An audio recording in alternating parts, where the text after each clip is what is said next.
Rick, What's going on, man? How are you?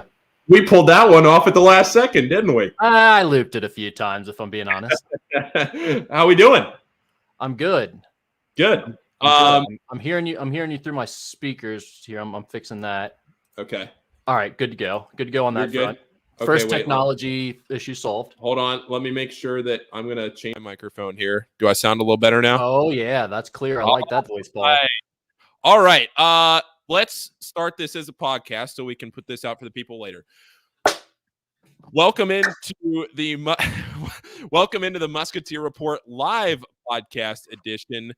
Paul Fritschner, Rick Broering with you, and we are going to recap a big week for Xavier this past week, going out to Portland, the PK 85. We're taking your questions, so if you're listening back later, if you're listening to the podcast, Rick and I will tell you what the comment or the question is, so that way you're not lost or confused. But if you're watching right now, we'll put the comment right down here at the bottom of the screen. And if you're watching on YouTube, we'll see all the comments there, so we can just pour them on over. If you have a question, if you have anything, if you're watching on Facebook or YouTube, just put your comment in there and we'll bring it up on the screen. Yeah, Rick, I do not believe Twitter comments work. That was always the case in the past. We haven't done this for like 6 months, but I assume that's still the case. So yeah, you can watch it on Twitter, but if you comment in on the Periscope or the Twitter live feed, we don't see it in our chat to be able to pull it over. So you got to comment on YouTube or Facebook. Rick, let's get started in the last week. Seemingly kind of a polarizing week for Xavier fans. Xavier goes 1-2 out in Portland. They get a win over Florida, and then they lose to Duke and Gonzaga. And the way I want to start this off and present this to you, and I'm very curious to hear what you're going to have to say on this. When you and I sat down for the preseason podcast, you and I, we've gone 6 for 6. We've predicted every game the way that it has played out, including a win over Florida and then 2 losses after that. So we also both finished out by saying that Xavier could go on and get the wins that they needed the rest of the way to make the NCAA tournament fairly comfortably, to a point where maybe they're not sweating the bubble necessarily on Selection Sunday. But you are at the same time in a position now where you have West Virginia on Saturday and you have Cincinnati next week. I don't want to say either of those are must wins as opposed to maybe a can't lose, especially against Cincinnati. Granted, it's a road game and a rivalry game, but the rivalry aspect of it doesn't mean anything in the rankings of the computers. They don't take that into effect at all. So when you look at how Xavier has set themselves up well or not well, depending on what you're going to say, I tweeted last night after the game that to me, this is a Xavier team. And I spent a while crafting that because I thought to myself, people are going to have strong opinions on this. So I said that this is an NCAA tournament team come March, because the way that they have played, especially yesterday, down a starter without Adam Kunkel, Xavier has performed in a way that gives me the confidence in saying that they will eventually close games out like they have. They've just ran into a good shooting Gonzaga team and some tough luck against Duke, where Jack Nunge and Zach Fremantle are basically non-factors in that game, and Adam Kunkel gets hurt with a big portion of the second half left. That is a long-winded way to tee up whatever you're about to say, but those were my thoughts on the week and how the schedule is now shaping up. yeah, so I think the real issue that I'm looking at is, are we certain that West Virginia and Cincinnati are going to be quad 1 opportunities? Because I don't think that's a guarantee. I think West Virginia is probably going to end up being. They have to be top 30, right? I mean, they have to be top 30 in that case. Yeah. Because it's a home game. Yeah. So are we certain that West Virginia is a top 30 team? I'm not certain of that. Are we certain that UC is a top 75 team? Because that's what they'd have to be for a road game to be quad 1. I'm definitely not certain about that. So that is the issue that I'm seeing, is I think Xavier can win both of those games. But you might be in a situation here where you played pretty good basketball, you feel positive about the direction of the program, a lot of things look improved, but you don't have that quad 1 win in the non-conference, and then you're headed into Big East play, in search of your first quad one win. Now, that's not the end of the world, because if you look at years past in Big East play, you're usually going to have another 8 to 10 opportunities for a quad one win, if simply because almost everyone in the conference is top 75 and you're going to go on the road 10 times. So, I mean, there's a few teams that are going to be exceptions, and this year it may be slightly weaker than typical years. So there might not be quite as many, but that's kind of the issue that I'm looking at right now. I think you can feel really positive about this team. You can feel good about the direction of it. I saw your tweet and I saw it did really good numbers, which suggests to me that a lot of Xavier fans felt the same way coming out of this tournament in Portland, that, yeah, they went 1-2, but you played multiple top 10 teams in the 2 games that you lost, and you feel pretty good about where things are at. The only issue I see resume-wise is, do you have enough opportunities the rest of the way? And more importantly, you've got to take advantage of those once you get in conference play. And we're still a few weeks away from worrying too much about that. But I think that's kind of where I'm at with it after this Portland tournament. Yeah, and I kind of had the same thought, where Xavier now has less leeway, right? If you beat Duke and you beat Gonzaga, if you go 3-0 this weekend and then you lay an egg in the shootout, it's not that big of a deal. But now, if you lose in the shootout on the road, when you're going on the road and potentially a quad one opportunity, if you lose at home to a West Virginia team that right now is 30th in KenPom, like the leeway there isn't as great as if you had closed out Indiana or Duke or Gonzaga. And like you said, Florida probably not going to move the needle by the end of the season as much as they might move the needle now, if that even means anything. And the other flip side of that coin too is the Big East. How many quad one opportunities are there going to be in the Big East this year? I think the Big East will end up being better than they look right now, but Seton Hall lost to Siena. Villanova looks terrible. Granted, they're down Cam Whitmore and Justin Moore, but is Justin Moore going to come in and save the season immediately? That's the classic age-old question. He's good enough to, But to that point, I mean, Villanova is a top 75 team for sure, right? Like, they're going to be top 75. That could be a winnable game on the road all of a sudden to give you another quad one opportunity. So, like, when people start worrying about, the top half of the league isn't doing as well as it normally does in non-conference, I wouldn't worry as much about that. It's more a question of, do you have that typical middle strength of the league to make sure you've got enough top 75 teams to where you can go on the road and get a potential quad one win? And that, in my opinion, I think the Big East is still going to have enough of that when you start going through and you're like, St. John's is playing pretty well right now. Obviously, you've got UConn and Creighton. Can you get a couple more teams in that top 75 range so that when you go and play them on the road, you have a quad one opportunity? And I think for the most part, that'll be the case. Alex asked us, is West Virginia a must win for non-conference purposes? Lots of discussion on the boards. What's your take on that? Do you think West Virginia, I like the must win tag to me, just, it doesn't do a lot for me. I'm not a big must win guy, but I do think that's a game where, in terms of your non-conference resume, that's pretty much all that's left there. Like, beating UC, granted it's a road win, but beating UC, I'm not sure how much that's going to mean this year. It's like what I said. The computers, it's kind of the facts don't care about your feelings thing. The computers don't care about the rivalry. Like, right. Beating UC is great for the fans. It's great for everybody involved.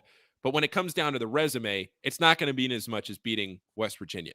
And when you talk about a must win, I have gone in depth to loyal Musketeer Report pod listeners. They know my feelings on a must win game in December, but to an extent in the non-conference, when you look back at it in March, we're sitting here on March 6th going, well, the key win graphic pops up on the screen and it says key wins and bad losses, and Xavier, the classic balance where, well, there's no bad losses, but key win. They beat Providence on the road. They won at St. John's, and they did win at home against West Virginia. So that's where a win like this against West Virginia at home can come back to really help Xavier in March, I think. Because I think West Virginia, if they can hold their ground in the Big 12, and they look at right now, they were 29th in the AP for anybody that cares about that. They were just outside the rankings today, 30th in KenPom.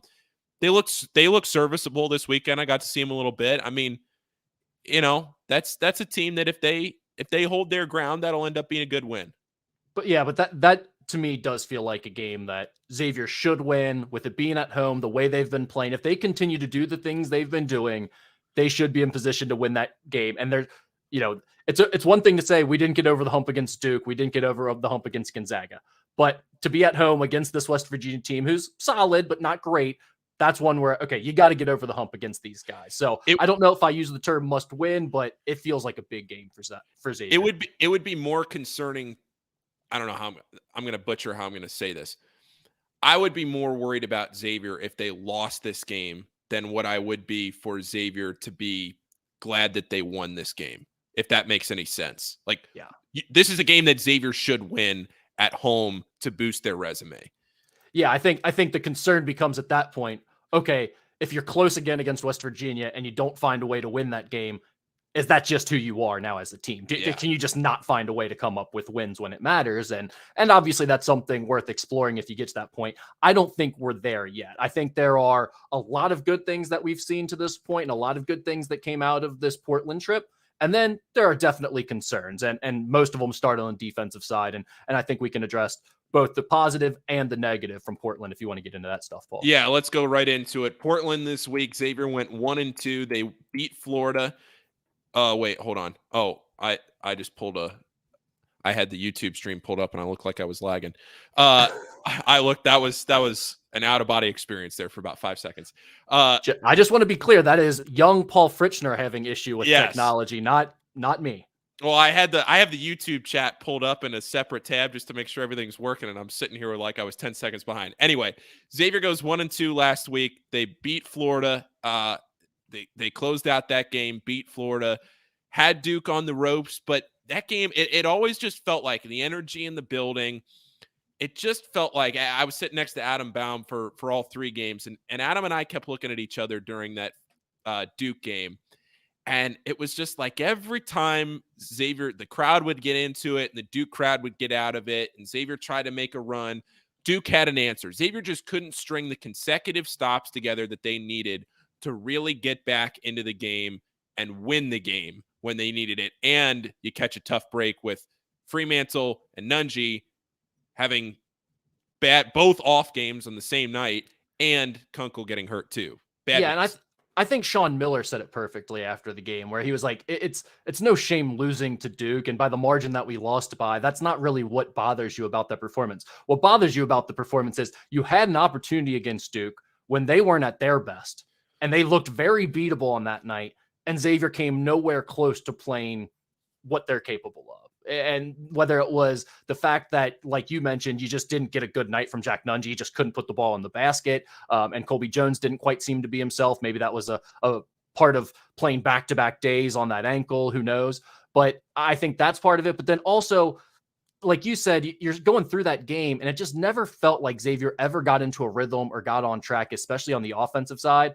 And they have been. Like, if you go to the Florida game or you go to the Gonzaga game, they had big stretches in both of those games where they were really good offensively. And that just never really happened in the Duke game. You feel like if they could have had one of those stretches where they go 5 to 7 minutes where they're on full tilt and they're putting shots in, they might have had a chance to win that Duke game even without Jack Nunji playing well and even without Colby Jones being 100%. So I thought Miller nailed his post-game press conference after the Duke game of just, it was frustrating because you didn't even put your best foot forward at all. Yeah. And that was the feeling too, that you got walking away from it, where you're thinking to yourself, man, there's a missed opportunity. And then especially after the Gonzaga game, where you're thinking Indiana, Duke, and Gonzaga, where in all three games, you find yourself down late, you come back, and then you can't close it out. And that's a frustrating feeling, especially against a team like Duke that looked beatable. I mean, they were on the ropes against Oregon State. Thought the Beavers might get it done. They don't. They had two wide open looks at the buzzer to tie the game, send it to overtime. They don't get it done. And then Xavier, obviously, and then Duke gets blown out the next night or 2 nights later against Purdue in the championship game. And that was a game where Duke, when you talk about getting stops when you need them, Purdue did not allow Duke to score at all, not even a free throw. Duke was scoreless for the last 7 minutes of the game. So Xavier just never had that defensive stretch in the Duke game when they needed it. Yeah. Well, and defensively, Xavier just has not been good. Let's face it. I mean, you look at what was it?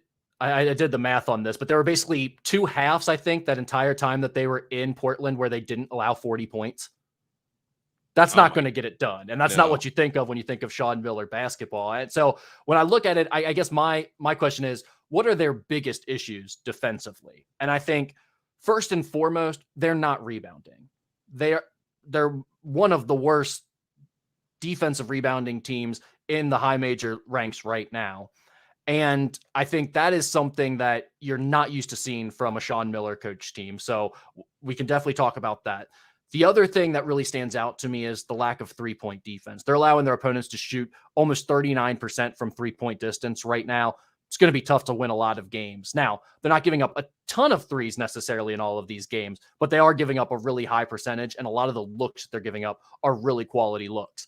And then the final thing, which has been weird, and I don't know if this is like an overall issue for them or if it's one of those things that because it's happened a few times, it is just glaring and it's driving everybody nuts, but allowing all the easy baskets that they are on underneath out of bounds plays. That's something that is weird to watch. And I know for the coaching staff, it just has to be incredibly infuriating because they just keep losing guys right underneath their own basket when they're guarding inbounds plays. And they've given up a lot of essentially layups or dunks in those spots. So those are kind of the main things that I've seen that I've got my eye on.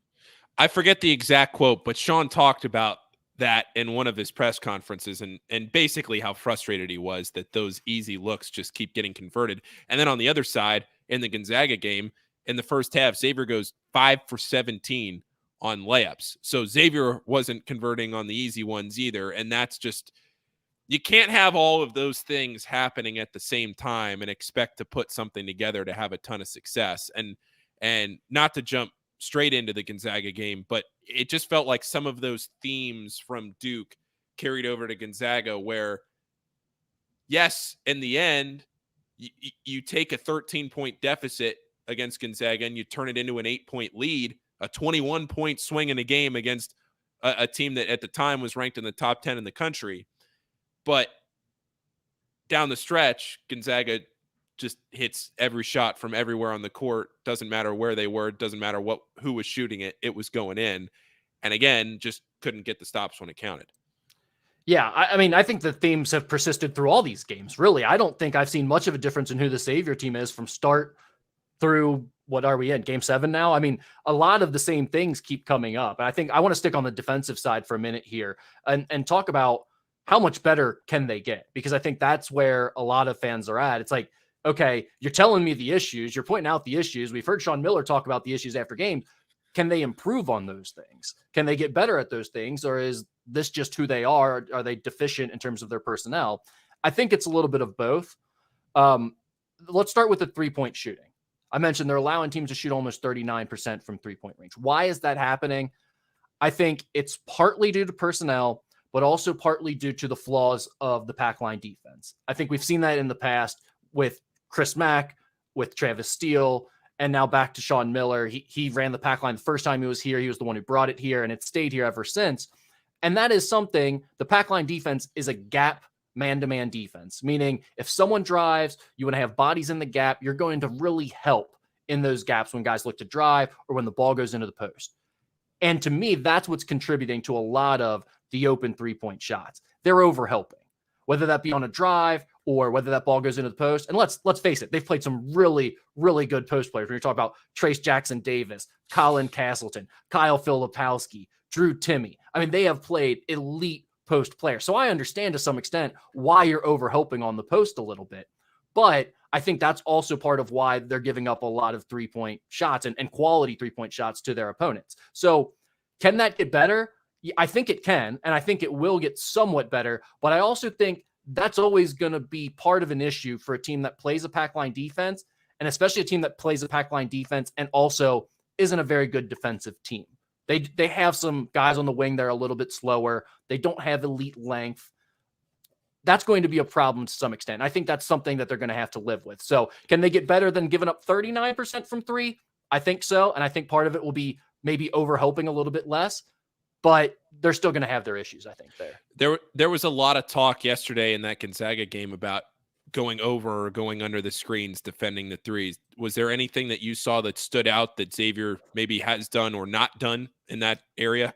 Yeah, so I think in that Gonzaga game specifically, there were at least 3 plays, maybe 4. 2 of the ones were the Strother threes where those were absolute daggers when Xavier had just made that big run to take an 8-point lead, and then all of a sudden those final 4 or 5 minutes, Gonzaga just roars back with a huge run of their own, and his 2 25-foot threes were a big part of that.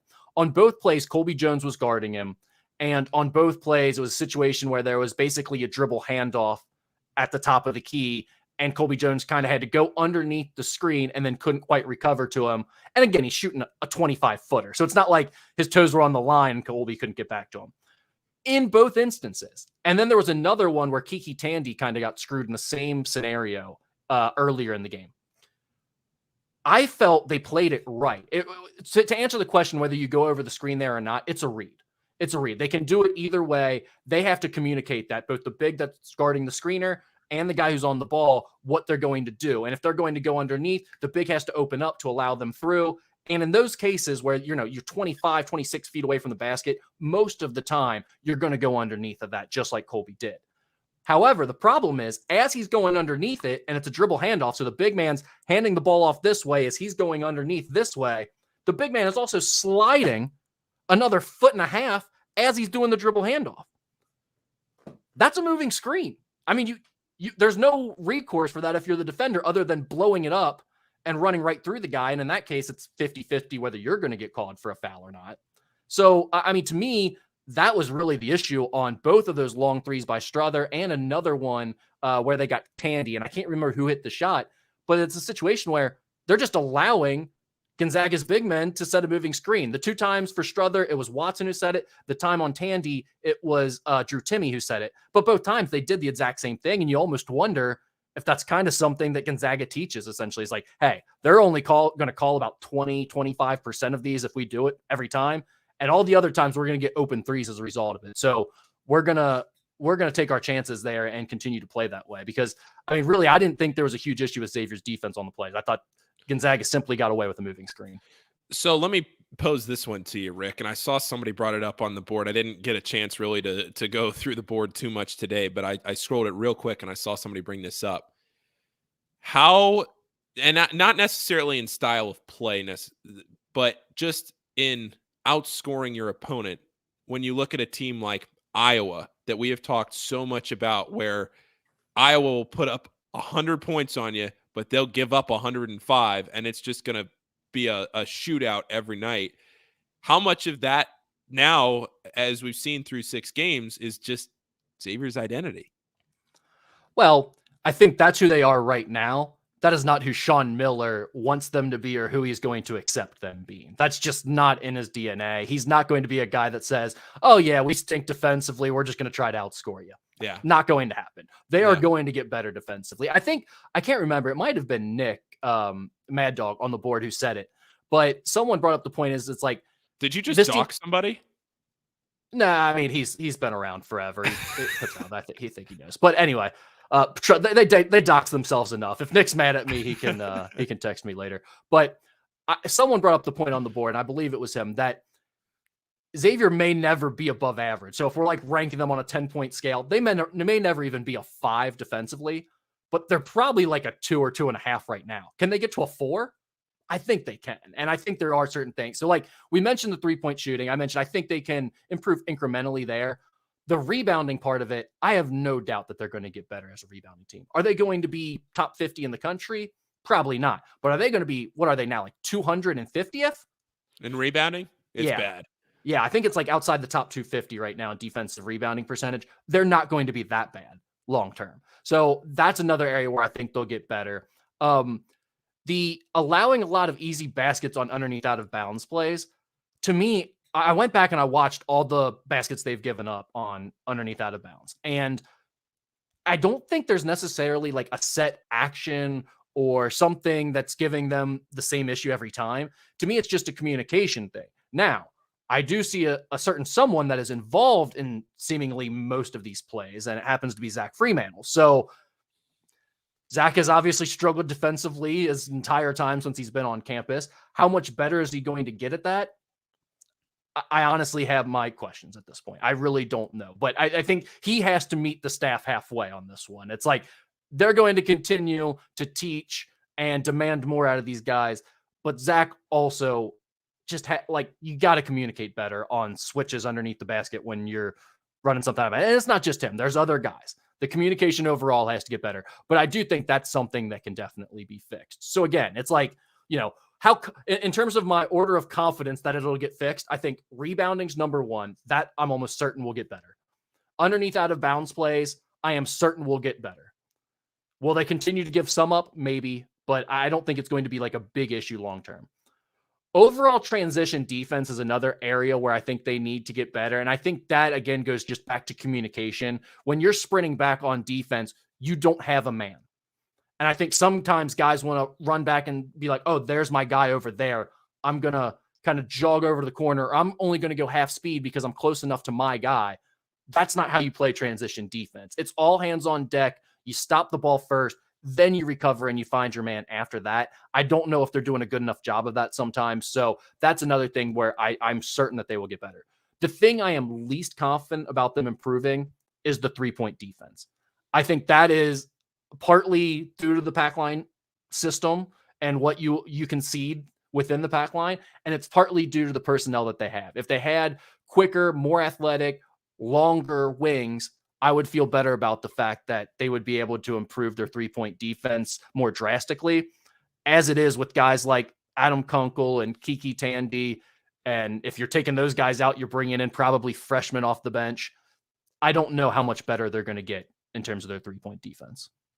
Yeah, Xavier's pretty far down the totem pole in their 3-point defense right now. I think they are 322nd right now on KenPom in 3-point defense. So they got issues, Rick, to correct on that. Oh, well, there you go. Thanks, Alex. Yeah. Right on Alex said, according to KenPom, X is 322 in 3-point defense, letting teams make 39% of their threes. That has to improve. I don't know if Alex is just ignoring everything we're saying right here, or if that question was like 30 minutes ago, but it says it came in at 9:28. So, I think we just addressed that, Alex, but I agree with you. I think that's something that they have to get better at. And I think they'll get somewhat better at. I do have some concerns about that long term, though. Let's see here. Xavier Coverage asks, besides defense, what is the biggest flaw so far this year? That's a good question. Hold on. Do you need a bigger flaw than their defense? Because that's why they're losing games. Like everything else has been pretty damn good, I would say. I think that is the flaw. That's the issue with this team is the defense. You got to get better defensively, and that includes defensive rebounding too. I would throw in there. Yeah, I mean, I was sitting here trying to think, like maybe the depth. Maybe you haven't got as much out of the bench as you were hoping. Yeah, well, I mean, we can talk about the offense too, because I have plenty of stuff on that. Let's see, are there any questions here to wrap up defensively before we switch to the offensive side? Let's see here. Take a look.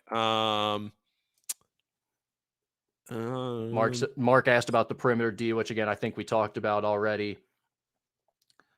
No, I think that's pretty much it. Appreciate all your questions, Alex, Mark, all you guys, Tim. Appreciate your guys' questions. We'll get to some more of these as we continue to go, and feel free to keep chiming in. Anybody else out there watching, if you're watching on Twitter, join us on YouTube or Facebook. Oh, I went blurry. Am I back? You're back. My back? Blurry? Yeah, maybe it just needs to refocus. No, you're there. You're there. All right. But yeah, continue to ask us questions as we go along. Maybe we'll switch over to the offensive side here. I think the offensive side, you can give me your thoughts, Paul, but I am blown away by how good this team has been offensively. I did not expect this type of improvement out of the gate right away. Yeah, it's just so refreshing to see a Xavier team go out there and consistently trust that they can put up the points that they're going to put up. Yeah, I don't know what I don't know what the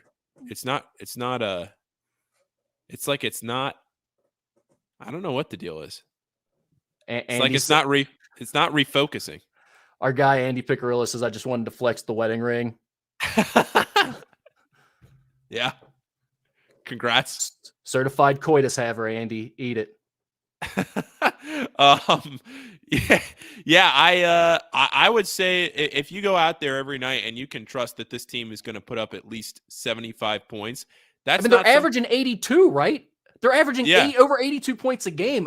In your wildest dreams, would you have expected that coming into the year?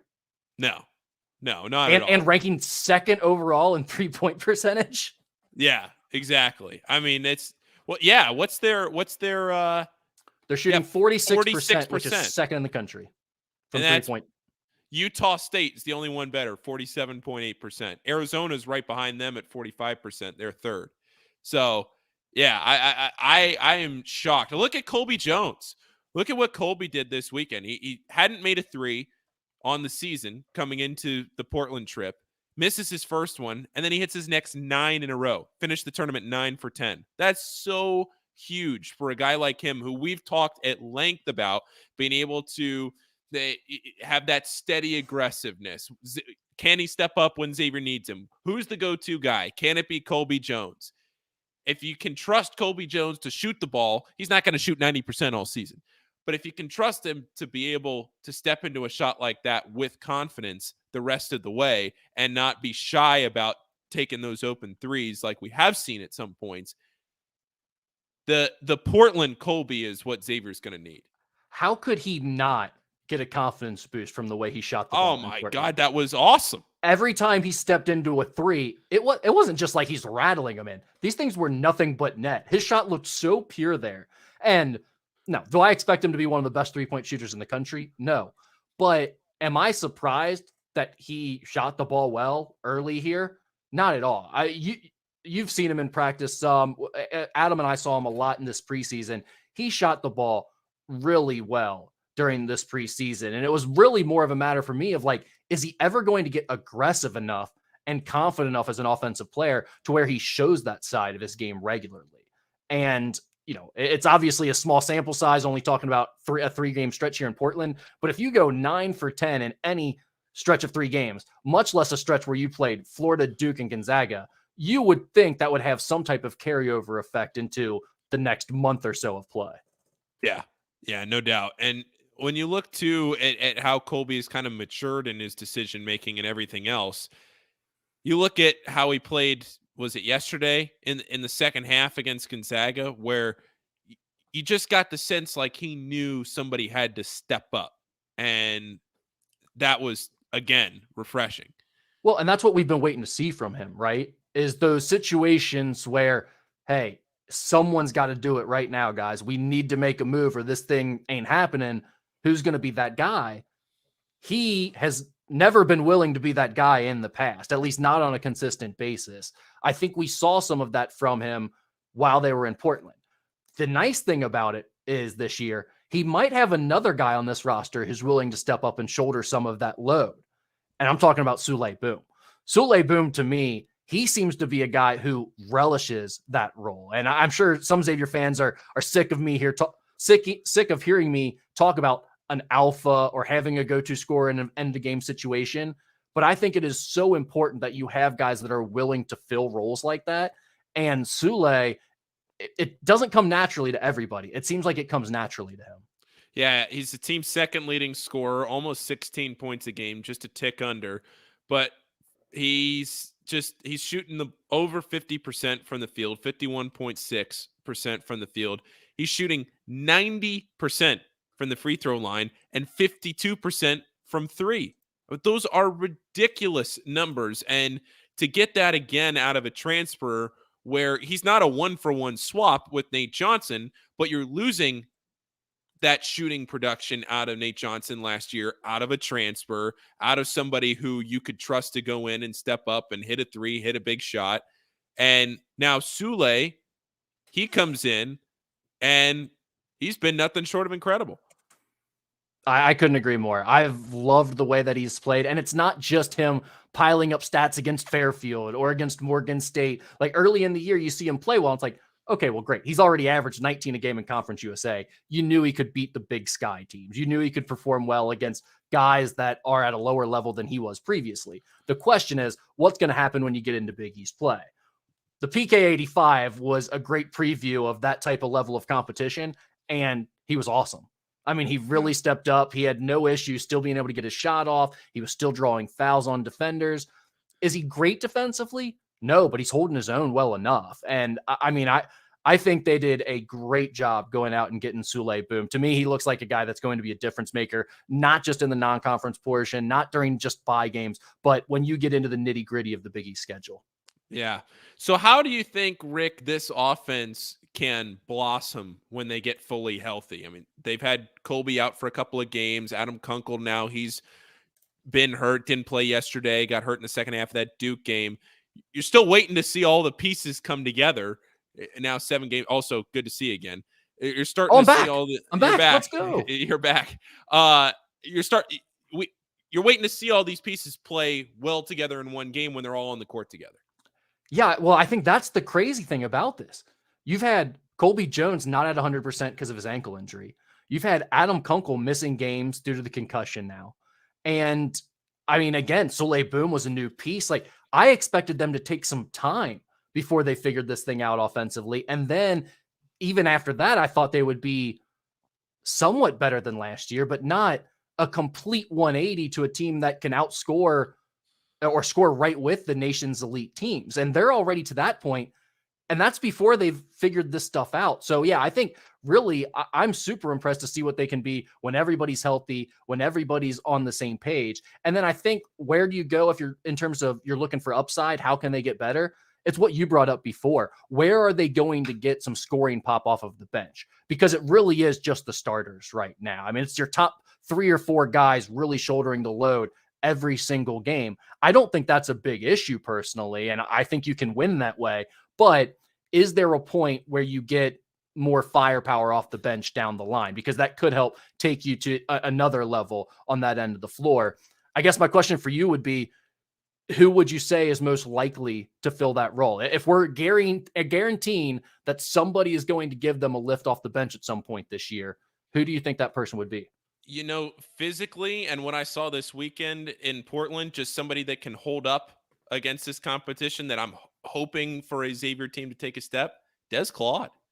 Yeah. I mean, he did not look like a freshman as much as he had even just a couple of games earlier. To me, he has shown marked improvement in just a couple of games. Yeah. Mark Miller asks, he says, how do you think the freshmen are doing? Desmond seems to have definitely improved from game 1. I agree. I think Desmond is getting better. Now, the problem Desmond had is you went from, hey, this Desmond Claude guy has been a nice revelation in preseason practice. He looks like he's going to be something, to this Desmond Claude guy is unbelievable, to a couple national scouts come in the week before the season starts, like, he's going to be gone after next year. He's going straight to the NBA, folks. Forget about it. So it's like the hype got so off the rails so quickly with Desmond Claude that expectations got all out of whack. And I mean, I think for those of us that saw him on a regular basis in preseason practice, we were like, yeah, he is definitely better than advertised. He is going to definitely be a major piece for Xavier here, whether it be this year or over the next 2 or 3 years. But then after a certain point, we started looking around going, all right, I don't know if he's quite as good as some of these national people are saying, having come in for practice for one day, watched him, talked to the coaches, and then written something up that was sensationalized and got some clicks. So I think some of the expectations have gotten out of whack for the freshmen, especially Desmond. I think you're right, though. I think Desmond is probably the guy that has the best chance to, at some point, figure it out and really make an impact and give this team a lift off the bench. The other one, and this may be cheating, I could see Zach Freemantle becoming that guy for this team. And you might say, well, Zach Freemantle's a starter. How does that work? Yeah, I know. And Sean Miller has continuously told us that when they went back and looked at the numbers from last year, it says that they were better defensively with both big men on the floor than they were without. Yet I continue to watch them, and I find it hard to believe that's actually the case. I just still think that when they go to a smaller lineup and they have Colby Jones guarding front court players, and on offense, they're moving the ball a little bit better and they have a little bit better spacing. To me, I think that they look better at times with the smaller lineup. So am I saying that's a definite thing? Absolutely not. But could I see them at some point saying, you know what, maybe we move Zach Freemantle to the bench to both give us some more firepower there in that second unit when we bring some guys off the bench, and also get us going defensively a little bit and try a smaller group out there. I think that could be a possibility down the line. We talked a little bit about him earlier, but Kiki Tandy, what did you see from Kiki out of his performances against not just the bye games, but higher level competition? I think you saw what we've come to expect out of Kiki, which is that Adam Kunkel is the guy, the more reliable player. He knows what he's doing. He knows where he's supposed to be. He's going to be in position defensively. He's going to do a better job defensively, and he's going to make better decisions for you offensively. Kiki is a microwave. He can give you some offense. He has a role on this team, certainly off the bench as a shooter and scorer. But then I think you also saw him get in some situations where he's putting up quick shots, taking you out of your flow offensively a little bit, losing some of that feel that he showed in the early bye games where he was making a nice pass to an open teammate, setting some guys up, and looking like he could make some more plays. I know Sean Miller said, I think after that last game against Gonzaga, that he thought Kiki came a long way and learned some things on this trip. So we'll see what happens going forward in terms of his playing time. But I tend to think you're going to continue to see a trend that we saw in Portland, which is Adam Kunkel getting more of those minutes back on the wing and Kiki becoming more of a true role player off the bench. Sure. I do want to say for everybody watching right now on YouTube, make sure you go down and hit the subscribe button. That just helps. Rick and I are we won't do the live podcast every week. We will record every Monday night. We might not do the live thing every week, but just in case, like Rick, you and I decided to do this about an hour and a half ago. We decided to do it live instead of just pre-recorded. So if we ever just do it spontaneously, if you subscribe, you'll make sure you'll see it. Yeah, I don't know. You guys let me know if you like these things. I like it because I feel like there are times where we get talking and it's hard to remember, oh, I wanted to talk about this, or hey, a lot of people are asking about this on the message board. It's nice to see you guys chime in occasionally here in the comments and say, hey, what about the freshmen? What about Desmond Claw? What about this? It kind of sparks the conversation a little bit for us, I think, and breaks it up a little bit, which makes it nice. Because sometimes you get into your set. We do so many of these things throughout the week where it's like, you get into like 40 minutes to an hour, you're locked in, you're just talking, you turn the thing off just by habit. And you're like, oh man, I meant to bring this up or that up. So, yep. I see a couple of questions on Cam Kraft, so we can lump those both together. Basically, how do you see Cam's role expanding, especially as this season goes on, Rick? I'm a little bit surprised that he's looked as uncomfortable as he has at times on the floor. He looks like a freshman out there, and he hasn't seemed confident at all on the offensive side in terms of hunting his own shots and just getting shots, period. I didn't expect that to be the case. I knew he was going to have issues defensively. I knew he might not have a big role right away, but I thought he would be hunting his own shots. That's always who he's been. He's been an uber confident player. I'm waiting to see that Cam Kraft. And until I see that version of him, the guy who is like, give me the ball and let me get a 3-point squeeze off because I don't know how long I'm going to be on the floor for, I'm going to have questions about how many minutes he can really give you, because that's his role on this team. Are they asking him to do other things and be solid defensively when he's in there? Certainly. But his role is to come in and heat it up, make a couple of quick threes and get back out of there. If he's not providing that, if he's not even looking to score when he's on the floor, then I don't know how many minutes he can really give this team. So I think, yeah, absolutely. He can find a bigger role. I think he could really have a nice role late in this year. If he can become that guy off the bench, he could even take some of Kiki's minutes away potentially. If he can be that guy who gives you a couple of quick shots when he's on the floor and you think that there's actually the possibility of that happening.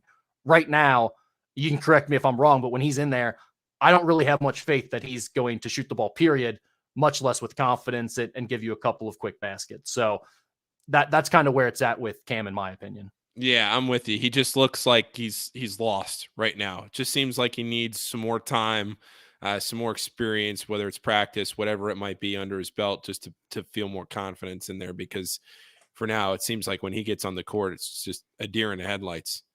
Did we already talk about Deontay Miles? I can't remember. No, I don't. No, we didn't. And I know someone had a question about it up here. I was going to bring it up. I couldn't remember if we had already done that in this show. We have not. So I think Deontay played great defensively and looks lost offensively. Do you agree, disagree, Rick? How do you see it?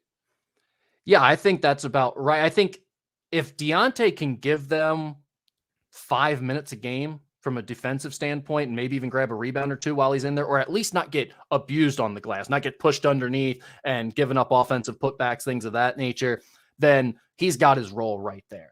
Do I think he's going to like blossom into this guy who takes minutes from Jack or Zach? I mean, realistically, no. I just don't see that happening at this point. And those are 2-year better players. So it's going to be tough for him to find much of a bigger role than, like I said, a handful of minutes per game. But that's an important role for this team because let's face it, like they have nothing behind Jack or Zach in terms of size right now on the bench. There's been the occasion where Jerome Hunter has come in for a minute or two and given them a decent option, especially defensively. I think against Gonzaga, Jerome had really one of his better games and he was solid in there. But overall, I mean, it's really Jack and Zach, and then you go small with Colby. So I think as much as Deontay can provide for them defensively and rebounding, they'll give him those minutes. That role will always be there for him this year. I don't think he's going to improve much past that role. Yeah. I'm looking at some other things we had written down to talk about. We've hit most of the things that you and I were going to talk about coming into this. I'm looking at the questions right now. See a few that we like the format. That's good. People like it. I like the format here, especially driving to work. Love this format. There we go. Sounds like we did all right tonight, Rick. Yeah, good. I mean, as much as, we'll continue to do this thing. I think it can also be really cool if we do it like post game, right after a big win or something. If we all jump on here and you guys can interact with us, and we can kind of do it like a call-in show. I think there's Twitter Spaces too. We'll definitely fire up the Twitter Spaces. Did you see the UConn one last night after they won? I did not. It had over 1,000 people. Really? I mean, total, like at the end, but like concurrently, they were averaging like over 300. It was okay. It was unbelievable. That's a little more reasonable, but that's still impressive. Yeah. They were, UConn looked good. I'm not to get derailed here into the rest of the Big East, but I'm going to tell you what. I watched almost every minute of UConn the first 2 games, and then the championship game we had the flight home. They looked unbelievable. I mean, UConn and Creighton both look legit.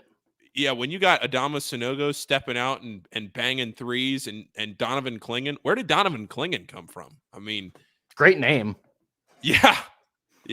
I mean, he just all of a sudden you got to learn a whole new roster of UConn guys that you're sitting there watching this team and you're going, man, Dan Hurley, he put it together this year. Alex wants to know, is Villanova actually bad? I know they have 2 guys missing, but they're horrible right now. I said before the season that my hot take, if it's even hot, was that Villanova wasn't going to finish in the top 3 in the Big East.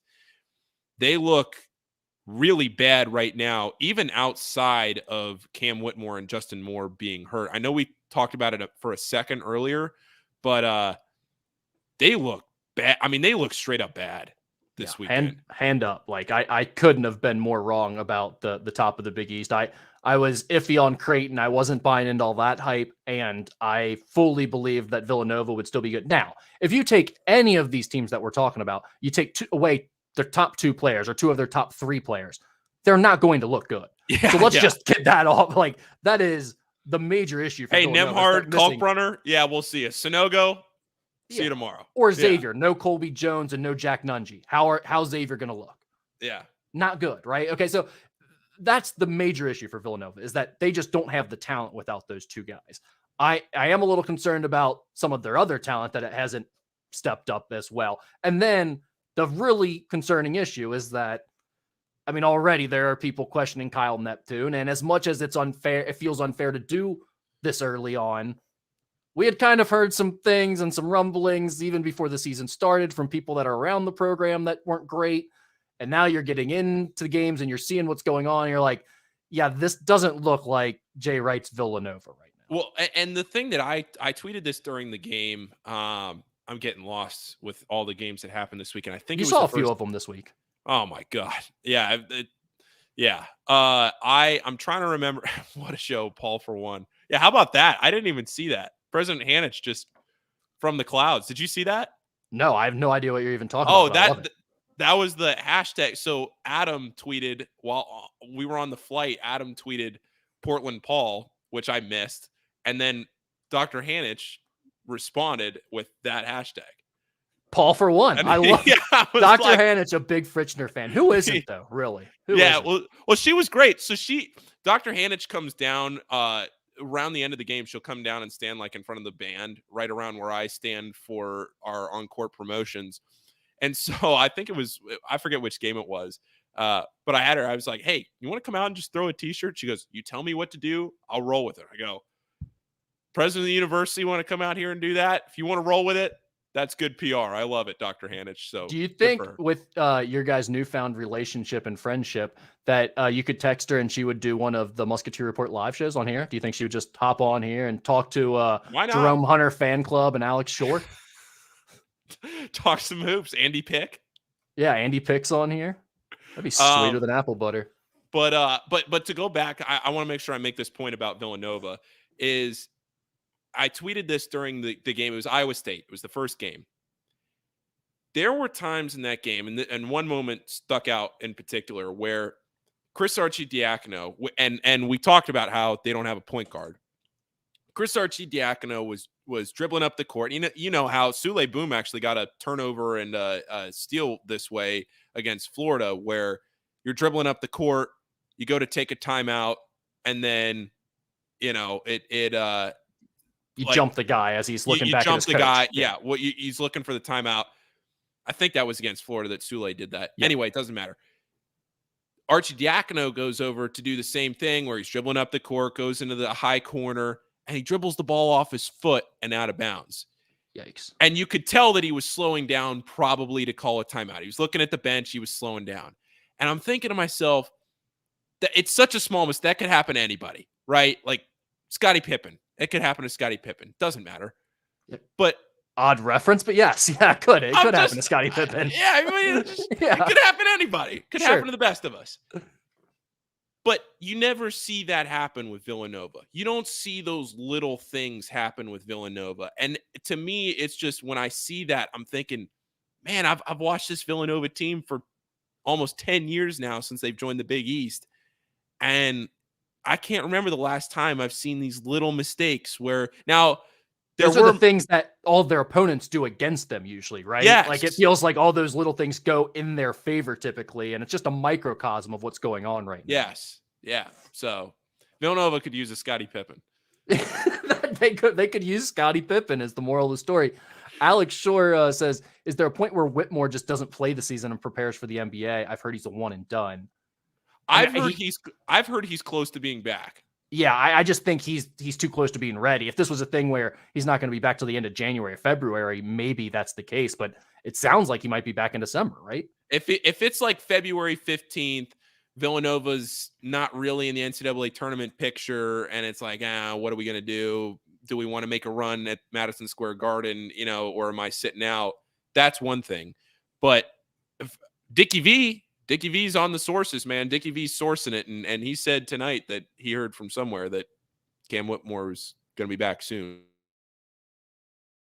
He should be back sooner rather than I am under the impression that he will be on the court whenever Xavier plays them the first time. So I don't know for sure.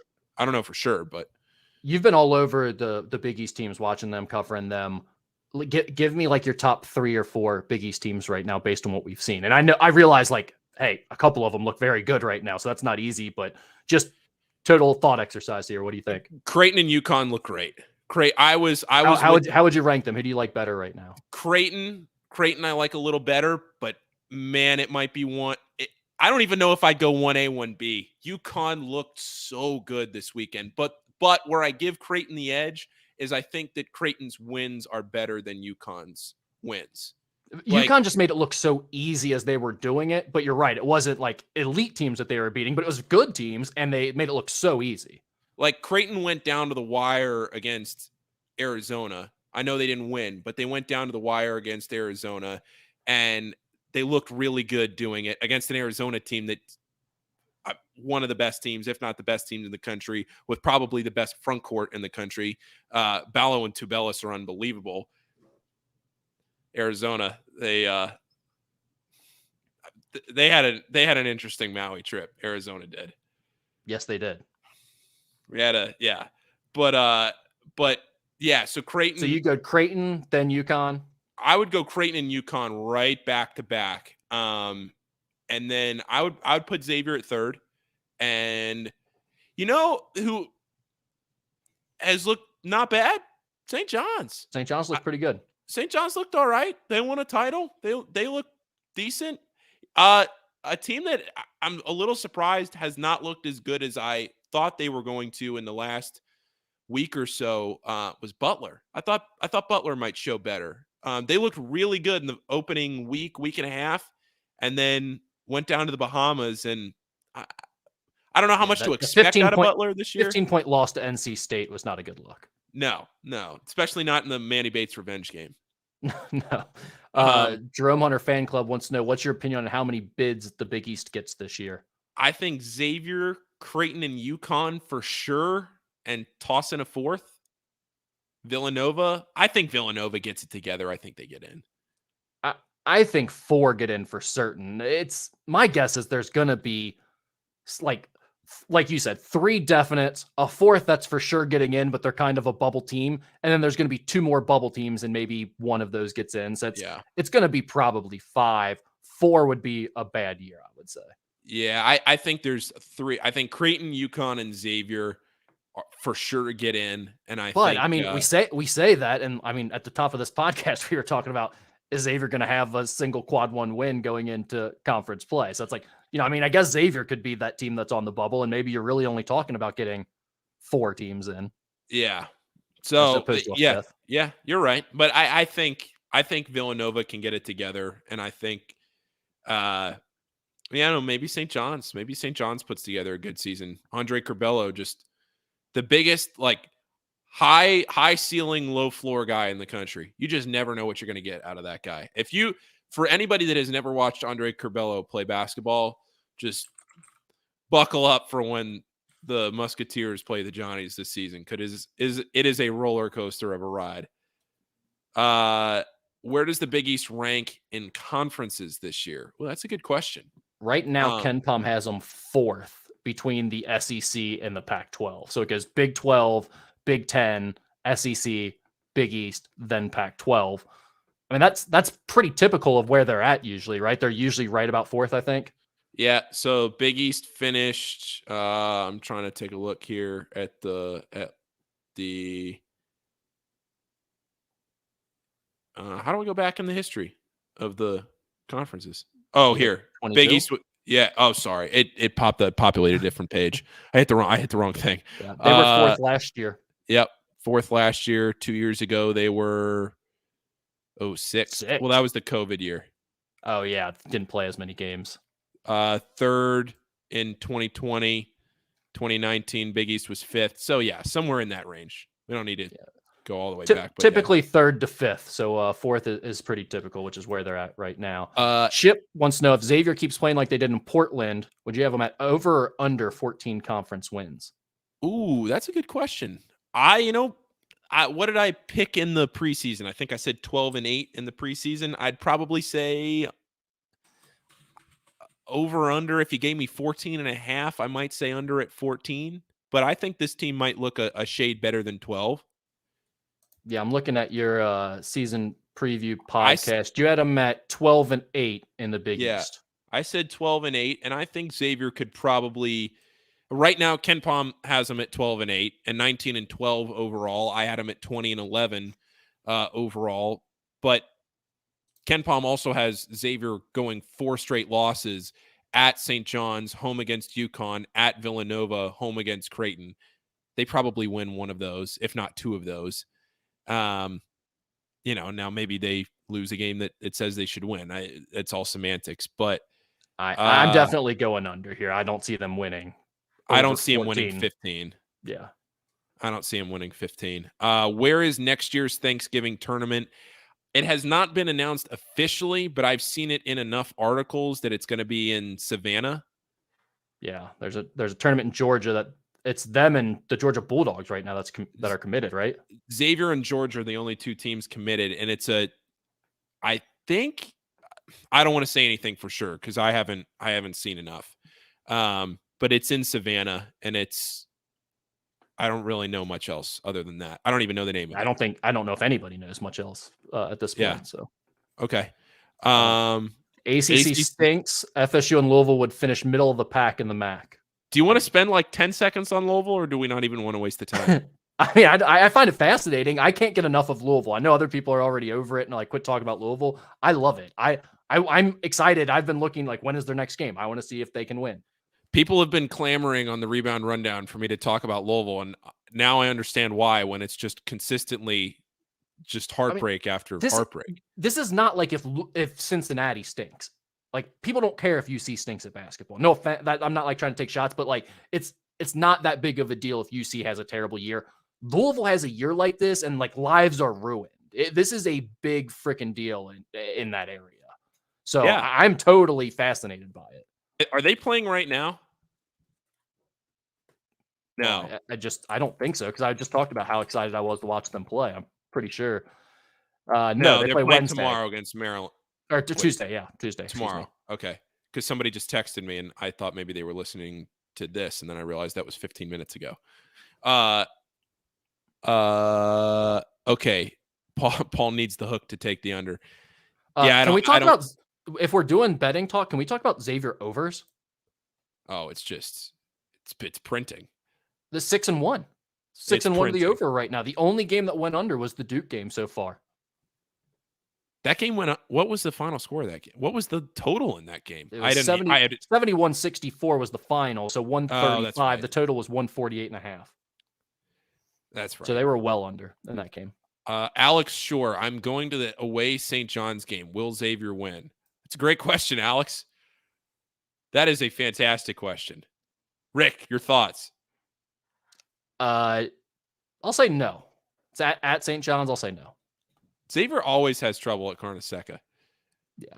And their transition defense hasn't been great. And what do you not want to be bad at when playing St. John's? Transition defense. Yeah, exactly. Let's see here. Is there anything? It's typical for Clifton to stink. What's happening in Louisville is not only unique, but it's beautiful. Louisville has issues right now, Rick, that are just beyond. It's beyond comprehension. Well, and it's actually fair and just and right, and everyone feels like this should have happened years ago to Louisville. With all the scandals and the way that they have completely sold their souls to try to win both in basketball and football, it is nice to see them go through this. This is what they deserve. They should have the death penalty right now. They brought prostitutes to a dormitory for student athletes on purpose. They should be in this situation. I have no issue with it. It's happening a little after the fact, but I have no problem with it. I can't wait to clip that. It's going to be the Stephen A. Smith, Lamar Odom clip. All right. Well, I think that's all we got, right? I don't have anything else. Got anything else? All right. No. Are you West Virginia? Do we want to predict that game? We can. Did we? I'm trying to go back. I think I said in the preseason pod that it was a win. I'm going to stick with it. I think you said it was a loss. You had it as a win. I had it as a loss, I believe. Yes. Okay. I will stick with the win. Do you want to stick with the loss? I would like to flip it. I think the Xavier team can win that game. I am totally blown away by the way they're playing on offense. I just can't like the ball movement, the shot selection, the guys buying into the roles. Everything has been improved offensively overnight. I couldn't be more impressed with that. I think that gets them the win against West Virginia. Perfect. All right. Well, again, for anybody that's listening right now on YouTube, go down, hit that subscribe button. Rick and more importantly, we have like another 2 hours left of 75% off sale. Oh, we should have done that at the beginning. We're so bad at pubbing this site. I'm bad at pub, but 75% off sale, 2 more hours. It makes a great Christmas gift for somebody. If you want, just log in their email first before you do it. Buy them a subscription and then just tell them, hey, got you a subscription. They're going to love it. And then next year you just get to renew it. So now you never have to think of a Christmas gift for that person. You just keep renewing every year for their Musketeer Report subscription. It's great.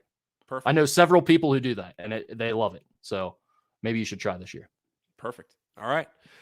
Thanks for listening, everybody. And we'll talk to you next Monday.